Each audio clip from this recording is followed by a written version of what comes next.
Morning! Mentor Life Update. Umagang-umaga pa nga lang itong Friday, naisipan ko na agad maglinis. Kako madami ng agyo at saka gabok, so kailangan ko ng palispisan ang mga bubong at dingding nitong bahay. At dahil nga maulan dito sa Mindoro, ay hindi talaga ako makalabas. So ito na lang yung naisipan kong gawin. Dahil kapag meron kang toddler, hindi mo talaga maintindi yung buong bahay. Minsan magulo, makalat. So ito na yung time para naman linis ko na lahat ng dumi dito sa bahay. At habang kinukuha ko nga dyan yung upuan, nag-iisip na rin ako kung saan ko ipupwesto yung TV, cabinet, lagay ng mga damit, yung mesa ko, at yung kama. Dahil kapag naglinis ako ng buong kwarto, ay talaga namang palipat-lipat yung mga gamit sa buong kwarto namin. Nag-start na nga ako dyan magsungkit ng mga agyo sa bubong dahil maya-maya ipapalispisan ko na yan ng walis tingting ang bubong at dingding ng aming bahay. Tara, samahan niyo muna ako maglinis.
Nilipat ko na nga rin ng pwesto yung TV. Bubuhatin ko muna itong mga kahon pumunta sa kusina at saka itong table dahil ipabalik ko sa ating pwesto yung kama at ito malapit sa bintana.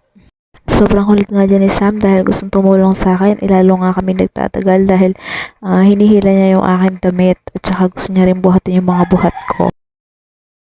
Minamadali ko na nga yung paglilinis ko dahil kailangan bago mag 10:30 nasa school na ako dahil lalabas yung aking anak. At dahil hindi na nga rin ako nakaluto, ay kailangan ko na rin bumili ng aming ulam ngayong tanghalian. Tara, samahan niyo muna ako maglinis.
Ganito na nga yung kinalabasan ng pwesto. Nandito na yung kama malapit sa bintana.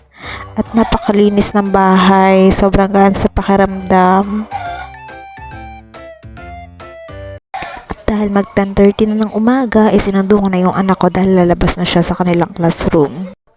Pagdating ko nga dito sa Central, napawaw nga ako at napakalinis ngayon ng school. Yan, kita niyo naman at thank you Lord, hindi masyadong maulan. Pag uwi ko, nag-init na rin ako ng tubig pampaligo ng aking bunsoon dahil napakalamig dito sa Mindoro. Nag-start na rin nga ako maghugas ng mga pinggan.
Dahil nga sa pagod ko, ay napasarap ang aking tulog. Nung tulog lang naman ako ng 3 hours dyan. Pagising ko, umuulan na naman. Alas 3 na pala. Kailangan ko na sunduin yung anak ko dahil labasan na sila. At yan, ihahat ko sila dun sa may sakay ng tricycle dahil dun daw muna siya kala mama at dun siya matutulog. Salamat po sa panonood nyo. Bye-bye!